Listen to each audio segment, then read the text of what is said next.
প্রিয় দর্শক, ২৪ ঘন্টার খবরের শুভাকাঙ্ক্ষী এবং আমার প্রবাসের ভাই-বোনেরা, আপনারা যে যেখান থেকে আমাদের ২৪ ঘন্টার খবর দেখেন, আমরা আজ এসেছি এমন একজন মানুষের কাছে, যিনি শিক্ষা অনুরাগী, একজন সমাজসেবক, একজন বিশিষ্ট ব্যবসায়ী, সিলেটের প্রাণকেন্দ্র বন্দরবাজার এবং লালদিঘিপাড়ের বিশিষ্ট ব্যবসায়ী আকিব ব্যান্ড ব্রাদার্সের স্বত্বাধিকারী জনাব শরীফুল ইসলামের কাছে আমরা আমাদের চ্যানেল সম্বন্ধে একটু জানতে যাব।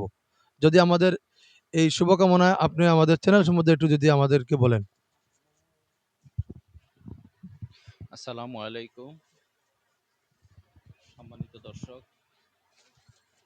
আমি ২৪ ঘন্টা খবর এর এর ভবিষ্যৎ উজ্জ্বল কামনা করি এবং এই সংবাদ চ্যানেলে বস্তুনিষ্ঠ খবর প্রচার হবে, এটাই আমরা আশা করি।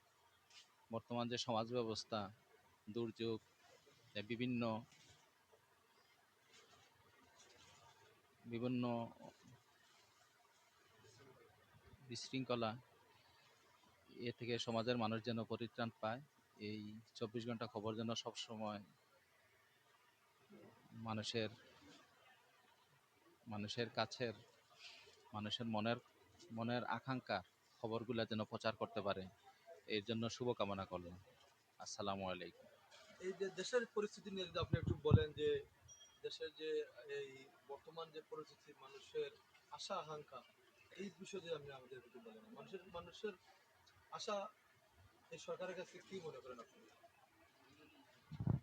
বর্তমান সরকারের কাছে এই প্রত্যাশাই করি, যেমন সঠিকভাবে সংস্কার করে, যেমন সঠিকভাবে নির্বাচনটা হয়। আমরা তো অনেক বছর থেকে ভোট দিতে পারি নাই, সঠিকভাবে যেন ভোট দিতে পারি, এই আশাই প্রত্যাশা করি। এবং প্রশাসনের কাছে এই বিষয়ে মানে সঠিক নির্বাচনের পরিবেশ, সুষ্ঠু পরিবেশ সৃষ্টির জন্য আমরা আকাঙ্ক্ষা করি।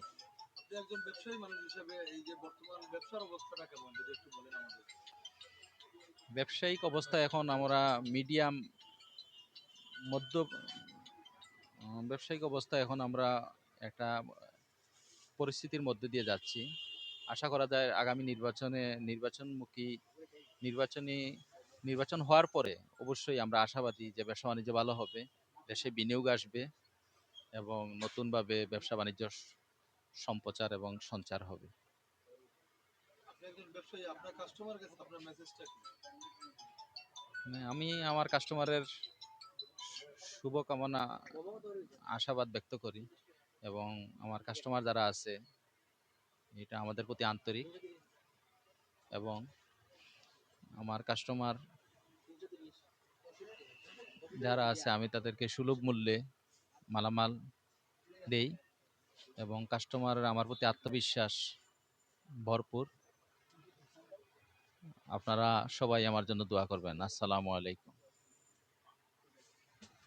আপনাকেও আমাদের চ্যানেলের পক্ষ থেকে ধন্যবাদ, অসংখ্য ধন্যবাদ। আপনি অনেক মূল্যবান কথা বলেছেন এবং আমাদের এই খবরটুকু আপনি সবসময় দেখেন, আমাদের আশাবাদী। এবং প্রিয় দর্শক, আপনারা যে যেখান থেকে আমাদের এই নিউজটি দেখবেন, এই আজকের সাক্ষাৎকারটি আপনারা সবাই কমেন্ট করবেন এবং লাইক করবেন এবং শেয়ার করবেন, সবাইকে জানিয়ে দিবেন। আমরা একসময় আপনার কাছেও আসবো। ধন্যবাদ। সবাই ভালো থাকেন। শুভরাত্রি।